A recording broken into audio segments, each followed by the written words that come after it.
Muy buena tarde, tercer año Grupo B. Iniciamos nuestra sesión de este día miércoles.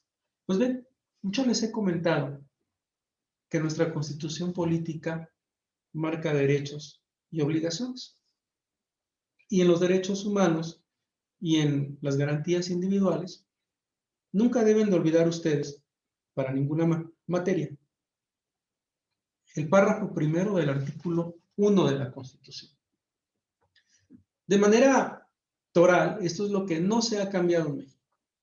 Toda aquella persona, todas las personas, dice la Constitución, gozarán de los derechos humanos que reconoce nuestra Constitución y los tratados internacionales en los que México forme parte. Eso es lo primero que tenemos nosotros que contextualizar y que ubicar. Después de ello, nos dice que para la protección de ellos no te las van a poder suspender, salvo en casos y las condiciones en que la Constitución establezca. Es decir, cuando vulneres alguna ley y a través del Código Penal pierdas la capacidad de ejercicio y desde luego tus derechos civiles sean suspendidos, no borrados, no quitados, sino suspendidos por razón de la comisión de un ilícito y de que eres privado de la libertad. Pero en materia de derechos humanos y garantías individuales, precisamente el párrafo tercero, de este artículo 1 de la Constitución, de manera magistral, da a todas las autoridades una obligación: promover, respetar, proteger y garantizar derechos humanos. Pero hay principios. Los derechos humanos y las garantías individuales son universales, y eso lo he dicho 1,000 veces, o sea, están varados en todo lo que hacemos los seres humanos en México. Son interdependientes, van como eslabones unidos en favor de nosotros. Indivisibles, no los puedes partir, son uno solo, progresivos, van a ir aumentando en beneficio de nosotros. Pero el artículo 31, su fracción cuarta, es muy claro y nos dice en primer lugar, son obligaciones de nosotros los mexicanos contribuir para los gastos públicos. ¿De quién? De la Federación, de la Ciudad de México, en su caso, para quienes viven allá, para cada entidad federativa y para los municipios libres que integran todo México. Pero ¿cuál es la obligación que tenemos en materia de gastos públicos? Dos situaciones. El pago de impuestos, contribuciones, aportaciones deberá de ser proporcional y equitativo al dinero que yo percibo. Esa es la regla de hoy. Y ahí partimos. El Servicio de Administración Tributaria, el SAT, lo que hace este órgano desconcentrado de la Secretaría de Hacienda y Crédito Público, aquí en México, ¿qué es lo que hace? Es el responsable de aplicar precisamente toda la legislación fiscal que existe en México. Bueno, ¿qué es eso? Porque el párrafo nos dice aplicar la legislación fiscal, pero no solo ella, la aduanera. Es decir, todo lo que entra a nuestro país en materia de mercancías extranjeras y todo lo que sale de nuestro país hacia el extranjero. Es una doble carga. Y de esta manera, también afina su trabajo en las personas físicas y las personas morales, o jurídicas, como se les llama en el derecho. Pero también respetando el hecho de la contribución proporcional y equitativa en el gasto público. Esto ya lo trabajamos en sesiones pasadas. La finalidad es que fiscalice, o sea, que vigile al contribuyente para que pueda cumplir las disposiciones tributarias, aduanales y desde luego facilitando y también incentivando o apoyando el cumplimiento de manera voluntaria. Eso es lo primero que tenemos que ubicar. Ahora, ¿cuándo nace el SAT? Un 15 de diciembre de 1995 surge lo que fue la ley del Servicio de Administración Tributaria.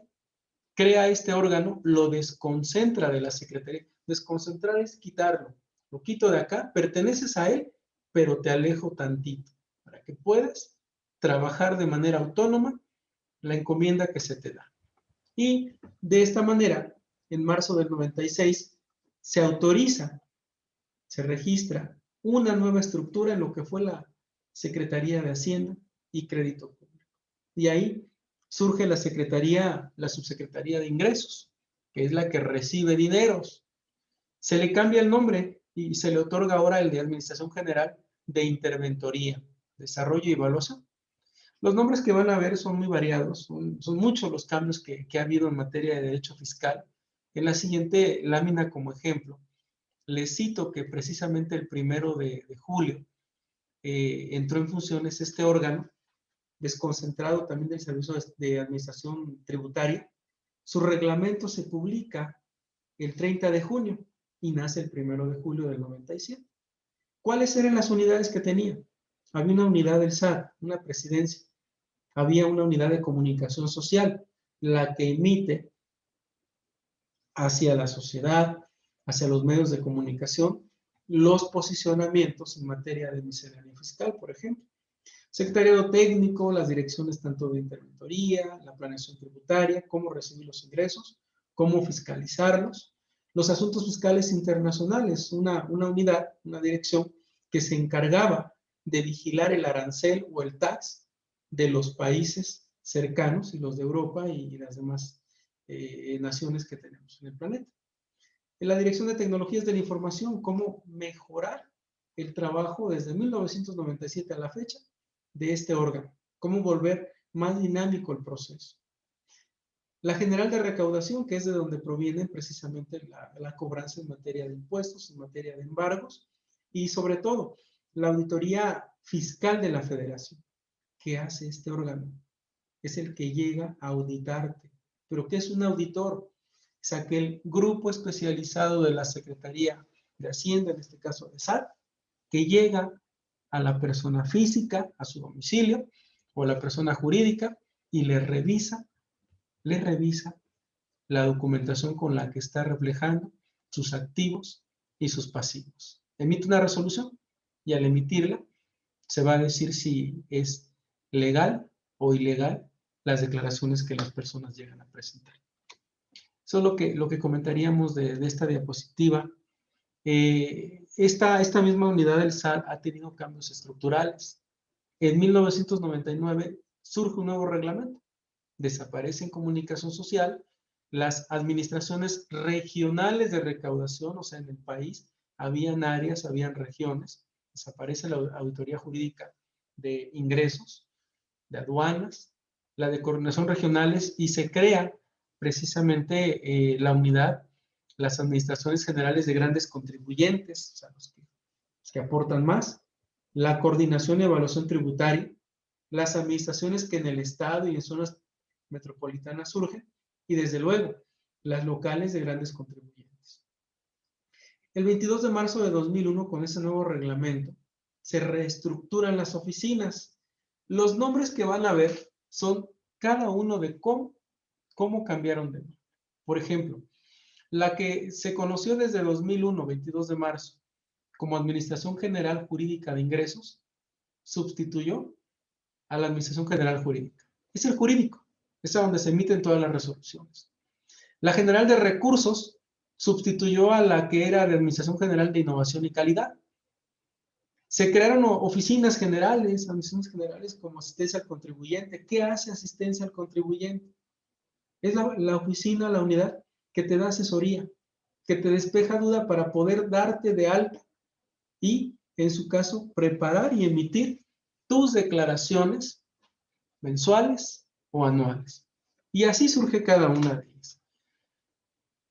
Hubo una revisión del plan estratégico de SAT precisamente con la intención de mejor captar ingresos y de tener ahorros en los egresos.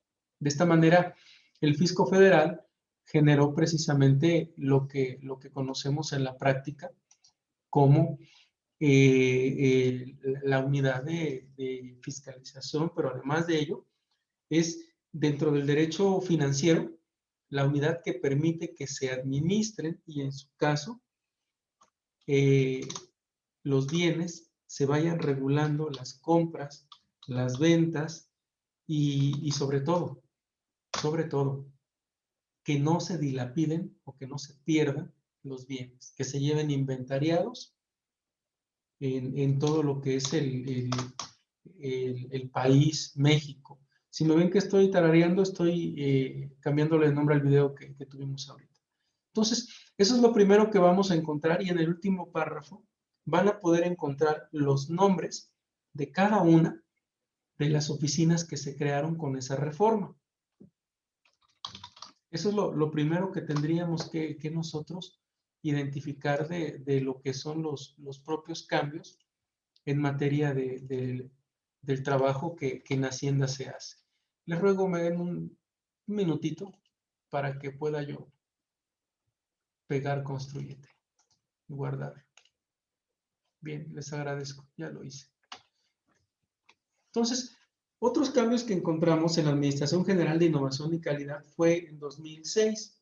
Se buscó desaparecer unidades que tenían mucha gente trabajando, pero realmente no eran de atención directa a los contribuyentes. No había una atención que se pudiera tener de manera adecuada y se estaban provocando baches, se estaban provocando excesos en gastos de salarios.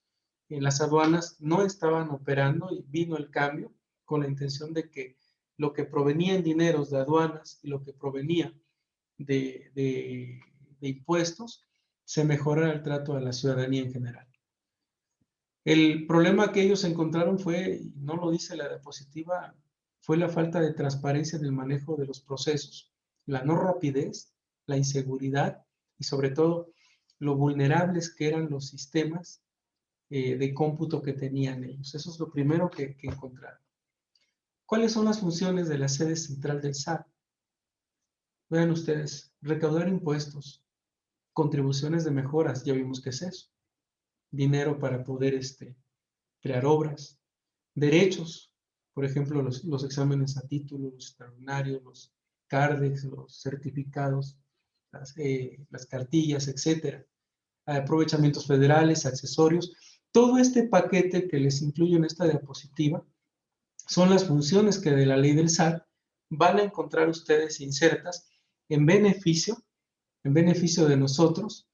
Y bueno, aquí habría que verificar cómo se compone el SAT. Tiene una junta de gobierno.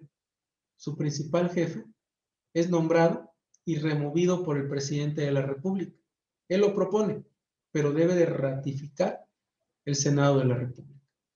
Desde luego, también tiene la misma misión la Presidencia de la República con los jefes de las unidades administrativas de este órgano.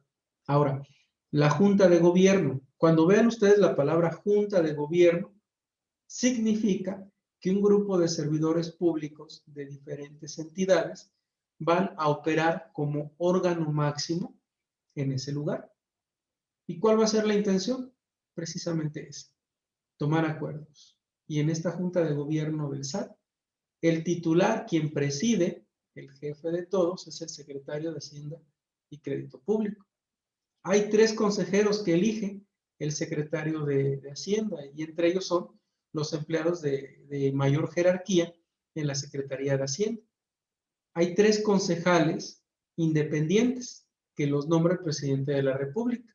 Pero ojo con esto, porque precisamente el requisito que impone la ley es que 2 de ellos sean propuestos al presidente de la República por la Reunión Nacional de Funcionarios Fiscales, tal y como lo dice la Ley de Coordinación Fiscal. ¿Cuántas personas hay ahí? 7. 3, 3, 7. Todos tienen voz y voto en un acuerdo que lleguen a tomar. ¿Quién tiene el voto de calidad? El titular de la Secretaría de Hacienda y Crédito Público. Él o ella es quien toma la última decisión. Y si se dan cuenta, si 3 los propone el secretario de Hacienda, que es una secretaría que depende de la Presidencia de la República, y los otros 3 los propone el presidente de la República, pero de esos 3, 2 salen a propuesta de la Reunión Nacional de Funcionarios Fiscales, quiere decir que por lo menos esa junta de gobierno tiene 4 votos seguros contra 2 votos disidentes. Así es como se estructuran este tipo de unidades. Aquí el esquema que tenemos que visualizar nosotros es cómo se componen las unidades administrativas. O sea, ¿qué oficinas le integran?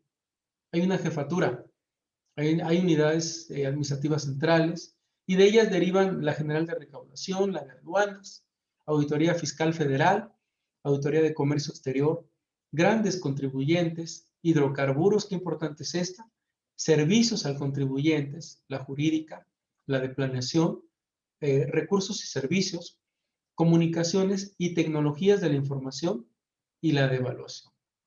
Esto es lo que se integra y sobre todo, ¿a dónde está su sede? En la Ciudad de México. Y tienen delegaciones en todo lo que es territorio nacional, pero operan los altos mandos desde allá de la Ciudad de México. Esto es lo que me urgía comentarles de cómo está integrado el SAT como un órgano de revisión. En la siguiente clase vamos a trabajar, chicos, de manera operativa. Vamos a ver los requisitos de cómo gestionar, cómo tramitar un RFC, cómo darte de alta en Hacienda y cuáles son los elementos que te piden para ello. Entonces, sí les pido por favor que en la siguiente clase les voy a mandar material para que podamos verificar y trabajemos saliendo de semana 3 y lo que es semana 4, el hecho de que alcancemos de manera ficticia a aprender a tramitar un RFC, a crear un RFC, o sea, cómo es que el RFC se construye sin la homoclave, y después de ello, qué elementos componen el CURP de cada uno de nosotros. ¿Cómo? ¿Qué quiere decir lo que nuestro CURP tiene con el montón de letras que se ponen ahí? ¿Qué significa todo eso? Eso es lo que estaríamos viendo en las siguientes sesiones. Bien, de manera general, por favor, quisiera pedir a Andrew Yankee que encienda cámara y me dé su cierre de clases si es tan amable.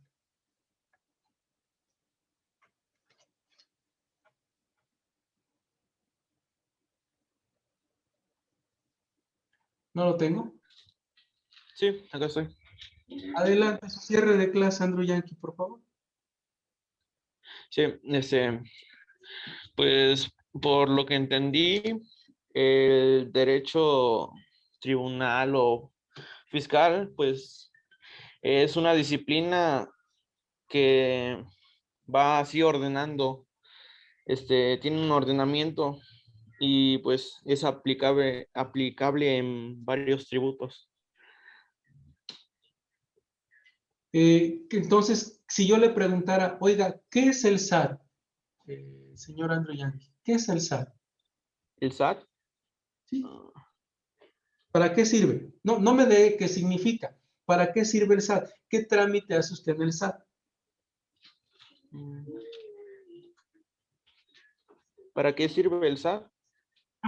¿Cuál es el trámite que yo hago en esta unidad? ¿Ahí qué hago? Pues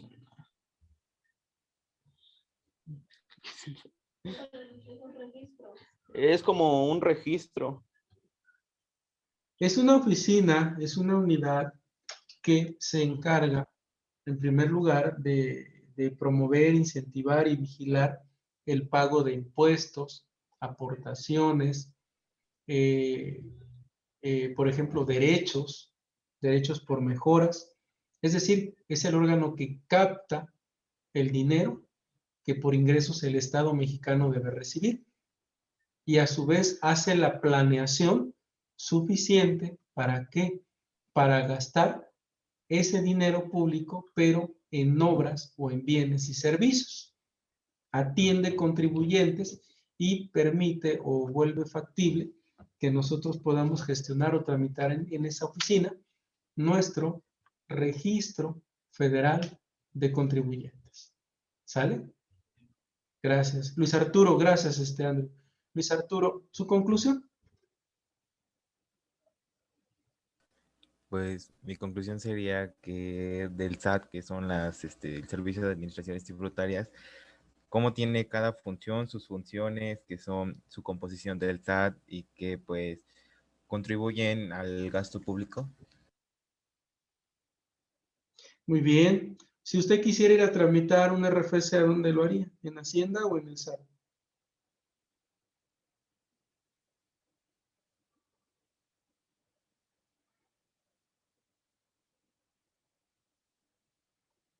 Arturo.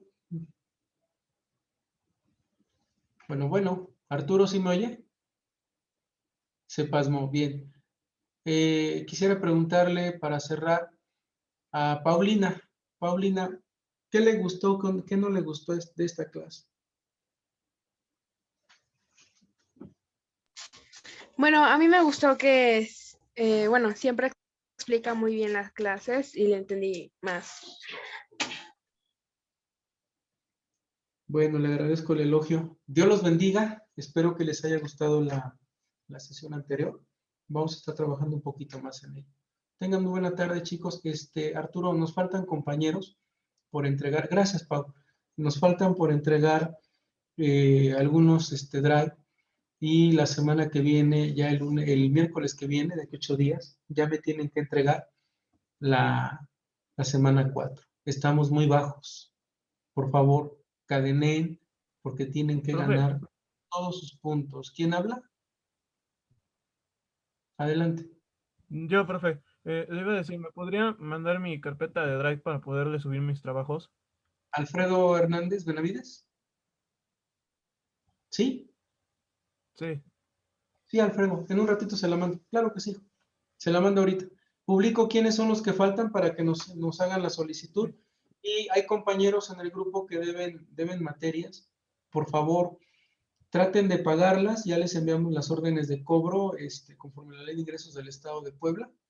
Y necesito los vouchers que me los entreguen pagados o las hojas de pago con el voucher que les extienden para llevarlas que su servidor las lleve a finanzas, a Corte Oriente.